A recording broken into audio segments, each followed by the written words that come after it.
तो देखिए यह है पृथ्वीराज चौहान की इमारत, कितनी अच्छी प्रतिमा बनाई है यहाँ पर, आप देख सकते हैं। इनका घोड़ा, इनका तीर।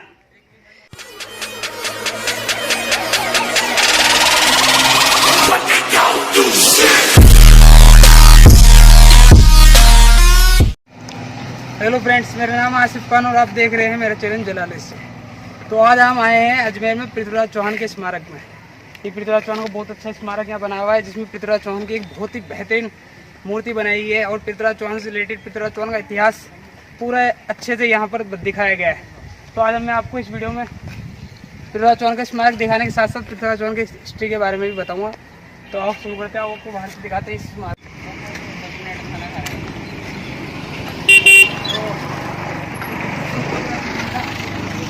मेन गेट है और यहाँ से अंदर है कि पृथ्वीराज चौहान का बहुत बढ़िया पार्क है और यह मूर्ति तो बहुत ही आलीशान है। ये स्मारक जो है बीच पहाड़ पर बना हुआ है, इसलिए देखने में और भी ज़्यादा बढ़िया है। तो आपको कुछ देर में मंदिर ले चलेंगे, अंदर जाके पृथ्वीराज चौहान की हिस्ट्री को भी चर्चा करेंगे और पृथ्वीराज चौहान की इमारत भी दिखाएंगे। स्मारक के अंदर आ चुके हैं और देखो यहाँ पर इसमें जो पृथ्वीराज चौहान की हिस्ट्री है वो इस तरह से छोटे छोटे रूम बना रखे हैं आगे तक लास्ट तक, उसके पृथ्वीराज चौहान के बारे में हर एक छोटी छोटी चीज़ बना रखी। तो हम पहले देखते हैं सबसे पहला जिन्हें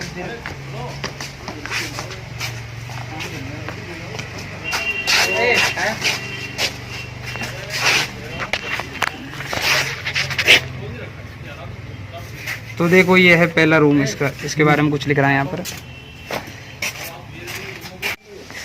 तो ये अगला रूम जो है संयोगिता दीर्घा। तो यहाँ पर इस रूम में संयोगिता के बारे में बताया होगा, जो कि पृथ्वीराज चौहान की आपको पता ही रानी थी। देखो ये इसमें चित्र में दिखाया कि किस तरह से पृथ्वीराज चौहान जब रानी संयोगिता का स्वयंवर था तो वहाँ से पृथ्वीराज चौहान को लेके भाग गया था। वो चीज़ यहाँ पर चित्र ने दिखाया, इसके बारे में लिख भी दिखाया। कांच के अंदर बंद है तो इसलिए क्लियर कुछ खास दिख नहीं रहा, लेकिन आपको ये चित्र दिख रहा होगा। इसके बाद सामने जो रूम है वो है चंद्रबरदाई का। चंद्रबरदाई जो कि पृथ्वीराज चौहान का एक बहुत ही घनिष्ठ मित्र था और मरते दम तक पृथ्वीराज चौहान के साथ रहा था। तो यहाँ पर जो ये चील कौं वाला दिख रहा है वीर संयम राज, यानी पृथ्वीराज चौहान का एक दोस्त था वीर संयम, जिसने पृथ्वीराज चौहान को युद्ध भूमि में बचाया था।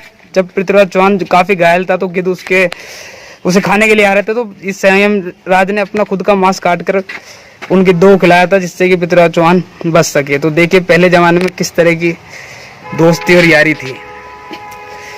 आगे चलते हैं। तो अगला जो रूम है वो है अंतिम हिंदू सम्राट पृथ्वीराज चौहान। तो ये है महान सम्राट पृथ्वीराज चौहान, इन्हें अंतिम हिंदू सम्राट भी कहा जाता है।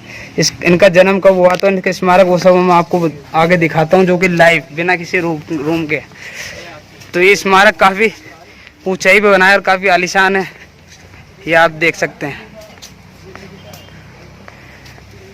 इस स्मारक में झाड़ियों के साथ साथ छोटे छोटे झूले भी हैं।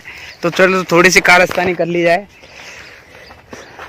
पकड़ो भी इसे। तो हम ही करते हैं स्टार्टिंग से, थोड़े से ऐसे पीछे मूव करते हैं थोड़ी सी।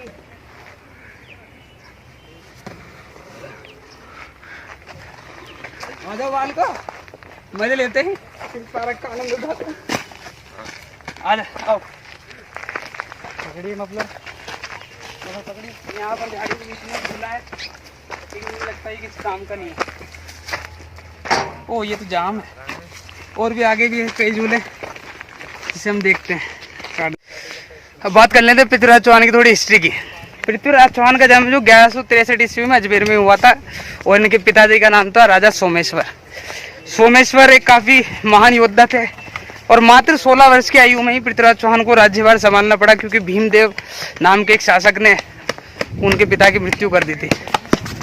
तो पृथ्वीराज चौहान एक काफ़ी सक्सेसफुल, एक बहुत ही ताकतवर योद्धा भी थे और एक कुशल राजा भी थे। इन्हें हिंदू राज्यों में, हिंदू सम्राटों में सबसे ऊपर इन्हें दर्जा दिया गया है और इन्हें अंतिम हिंदू सम्राट बोला जाता है। तो हम जा रहे हैं यहाँ से पृथ्वीराज चौहान की प्रतिमा की तरफ, जहाँ पर पृथ्वीराज चौहान का एक प्रतिमा बनाई है घोड़े पे बैठे की, बहुत ही अच्छी वो प्रतिमा है।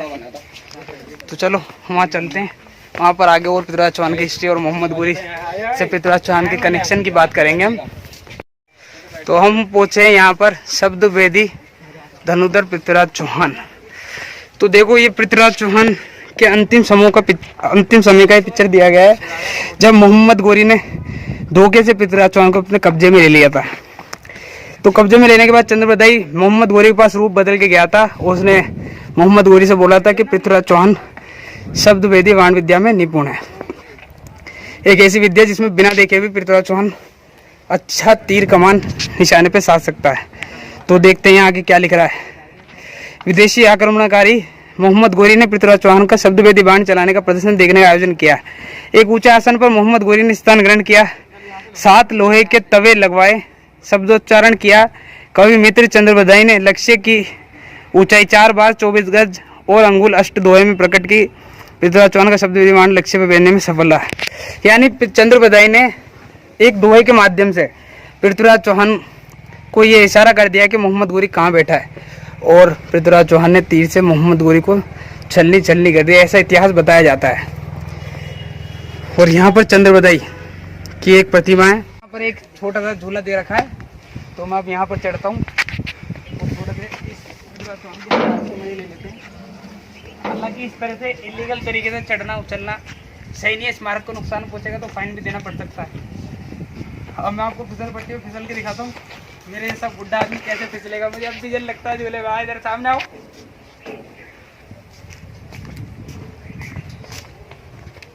अबे यार ये तो टूट रही है भाई। नीचे कांटे हैं, नीचे रुको, नहीं रुकोगे, नहीं पाओगे।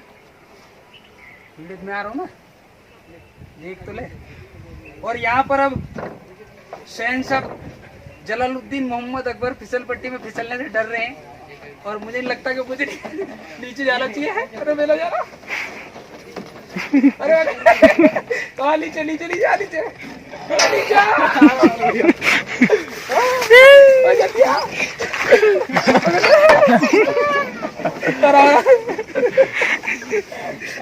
छिलका में ऐसे। तो आप देख सकते हैं हम ये जो पृथ्वीराज चौहान की मूर्ति है, प्रतिमा है, इसके हम पास आ चुके हैं। तो वहाँ चल के देखते हैं कि कितनी शानदार ये मूर्ति है। आपको एक विशेष बात बताता हूँ जो कि काफ़ी अलग आपको यकीन लगेगी। पहले ये जो तीर कमान जो पृथ्वीराज चौहान चला रहे हैं, ये तीर का निशान उल्टा था, यानी इस दरगाह की तरफ था। तो यहाँ के मुस्लिम लोगों ने यहाँ गुजारिश करके सरकार से इसका मुंह पलटवाया पृथ्वीराज चौहान का, क्योंकि यहाँ के लोगों को वो थोड़ा अजीब लगा, अच्छा नहीं लग रहा था कि पृथ्वीराज चौहान का तीर वहाँ पर किसी धर्म के दरगाह की तरफ जा रहा है, इसलिए इसे पलट दिया गया था कुछ सालों पहले। तो आज हम इमारत के काफ़ी पास आ चुके हैं, देखते हैं किस तरह की इमारत है, कैसी इमारत है, उसमें क्या क्या पृथ्वीराज चौहान के बारे में देखने को जानने को मिलेगा। तो आ जाओ मेरे साथ, देखते हैं। आ जाओ। तो आप पहले नीचे से देख सकते हैं पृथ्वीराज चौहान की जहाँ मूर्ति इमारत बनाई हुई है, इसके सामने बाउंड्री काफ़ी अच्छी है। और आप इसकी प्रतिमा की तरफ देखिए, पृथ्वीराज चौहान की कितनी शानदार प्रतिमा है, आप देख सकते हैं आगे जाकर। और यहाँ पर पृथ्वीराज चौहान के बारे में कुछ लिख रखा है, ज़रा देखते हैं। वही लिखा है जो मैं आपको बता चुका हूँ कि पृथ्वीराज चौहान का जन्म कब हुआ था, किस जगह हुआ था। तो पृथ्वीराज चौहान का जन्म आपको पता ही है 1163 में हुआ था, अजमेर में हुआ था। और पृथ्वीराज चौहान की मृत्यु 1192 में तराइन के मैदान पर हुई, मोहम्मद गोरी के साथ युद्ध लड़ते हुए। आपको मैं एक बात बता दूं, पृथ्वीराज चौहान इतने ताकतवर योद्धा थे, आपको इस बात से ही अंदाजा लगाना चाहिए कि उन्होंने एक विदेशी शासक मोहम्मद गोरी को 16 बार युद्ध में परास्त किया था, जिसमें से उन्होंने 2 बार तराइन के मैदान पर उससे लड़ाई करी थी, और तीसरे युद्ध में पृथ्वीराज चौहान शहीद हो गए। तो देखिए यह है पृथ्वीराज चौहान की इमारत, कितनी अच्छी प्रतिमा बनाई है यहाँ पर, आप देख सकते हैं। इनका घोड़ा, इनका तीर, जहाँ इन्हें रखा है, ये जो इमारत है। फिर सम्राट पृथ्वीराज चौहान 1163 से 1192, यहाँ पर 66 लिख रहा है, लेकिन हुआ 63 में, जितना मैंने पृथ्वीराज चौहान के बारे में पढ़ा है।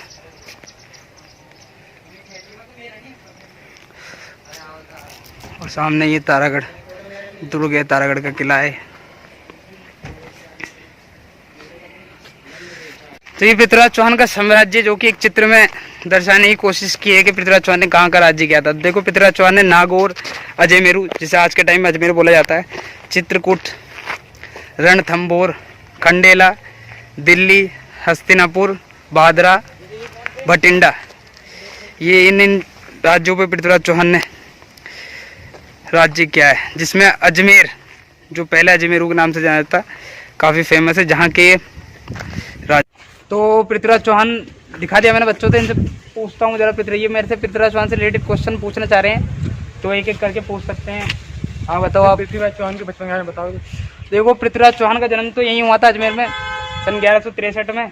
ये बचपन से काफ़ी कुशल थे, ये तलवारबाजी बहुत अच्छी जानते थे, घुड़सवारी करना बहुत शौक था। ये एक स्पेशल विद्या जानते थे जिसका नाम है शब्दवेदी बाण विद्या, यानी एक ऐसी विद्या जिसमें ये बिना देखे भी केवल सुनकर तीर एकदम निशाने मार सकते हैं, जो ये एक क्वालिटी जो इन्हें और भी बड़ी और महान बनाती है।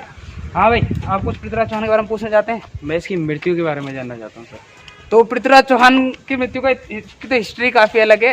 मोहम्मद गोरी जो शासक था वो पृथ्वीराज चौहान से कई बार युद्ध में हारा था। इन द एंड किसी तरीके से उसने पृथ्वीराज चौहान को धोखे से अपने कब्जे में ले लिया था और अपने साथ इसे विदेश ले गया था, जहाँ पर मोहम्मद गोरी ने पहले तो इनके साथ काफ़ी प्रताड़नाएं की, इनकी आंखों में गरम गरम शरीर डालें। तो वहीं पे ही पृथ्वीराज चौहान ने शब्दवेदी बाण विद्या का उपयोग करके मोहम्मद गोरी को मारा था, और उसके बाद इनके दोस्त चंद्रबरदाई और खुद ने एक दूसरे को मारकर इस तरह से आत्महत्या करी, क्योंकि इन्होंने खुद मरना पसंद किया लेकिन अपने दुश्मनों के हाथ से ये नहीं मरे। इसलिए एक महान शासक, महान सम्राट है पृथ्वीराज चौहान। तो आपको वीडियो अच्छी लगी हो तो वीडियो को लाइक, शेयर, कमेंट जरूर करें, और सब्सक्राइब तो कर ही दिया होगा आपने। Thank you.